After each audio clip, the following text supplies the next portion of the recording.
नमस्कार, मी लतिका। आज मी तुम्हाला उरलेल्या चपातीपासून शिरा बनवून दाखवते। त्यासाठी बघा या उरलेल्या 3 चपात्या घेतलेल्या आहेत। तवा गरम करत ठेवलेला आहे। त्याच्यामध्ये बघा ह्या चपात्या ना आपल्याला गरम करायचे चांगले। तर त्यासाठी काय करायचं माहिती आहे का, थोडं आपण ह्याला ना तूप लावायचे आणि एकदम अशा कडक अशा करून घ्यायच्या। बघा दोन्ही बाजूने थोडं तूप लावायचं। गॅस आपला मीडियम आहे। मीडियम गॅसवर मी तवा ठेवलेला आहे।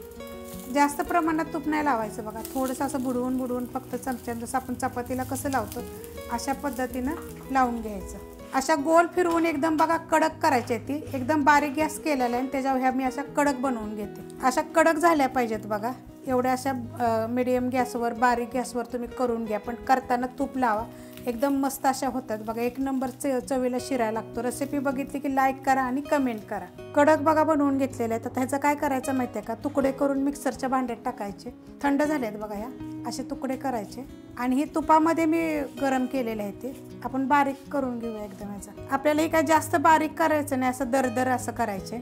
मिक्सरला बघा बारीक करून घेतलेले अशा पद्धतीत करायचं। एकदम जास्त असं पीठ असं नाही केलं पाहिजे, दरदर असं झालं पाहिजे, म्हणजे एकदम चवीला एक नंबर लागतं।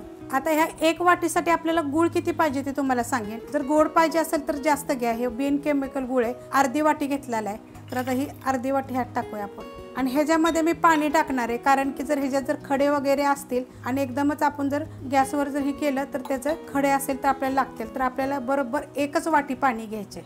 अशा पद्धतीत बघा पाणी करून घेतलेलं आहे गुळाचं। तुम्ही गोडीप्रमाणे कमी जास्त गूळ केला तरी चालेल। त्यासाठी बघा बदाम काजू घेतलेले तुकडे करून। अजून जर काय असले की नाही तुमच्याकडं तरी घेतलं तरी चालेल। जसं मनुके वगैरे टाकले, चारोळे टाकले तरी चालतील। कढई गरम करत ठेवली, त्याच्यामध्ये बघा 1 चमचा तूप टाकून घ्यायचे। देशी तूप आहे आपलं आणि चांगलं गरम होऊन देऊया।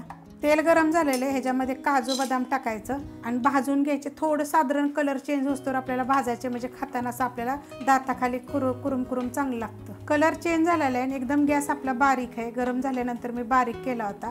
आता ह्याच्यामध्ये हे बघा आपण जे चपातीचं केलं होतं चुरा तो टाकायचा। आपण पहिल्या चपात्या सुद्धा आपण तुपामध्ये थोड्याशा गरम केल्या होत्या, थोडं तूप लावून। आता ह्याला 1-2 मिनटं एकसारखं आपण ह्याच्या मीडियम गॅसवर भाजत राहायचं। 2 मिनटं होऊन गेलेत बघा। मी एकसारखं बारीक गॅसवर चांगलं भाजलेलं आहे आणि वास एकदम छान येतो।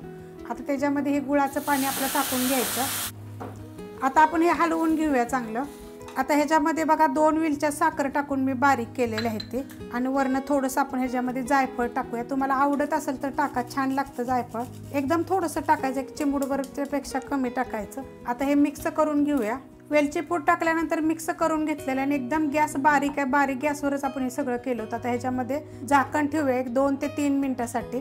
बारीक गॅसवर बघा झाकून ठेवलं होतं। बघा मस्त असं झालेलं आहे बघा। तेल कसं सुटलेलं आहे। फक्त चपात्याचे जे आहेत ना ते चांगल्या क्रिस्पी अशा भाजायच्या तुपावर। एकूण आपल्याला 3 ते 3.5 चमचे बघा तूप लागलेलं आहे भाजायला। ह्याच्यात 1 चमचा भरून टाकलेला आहे।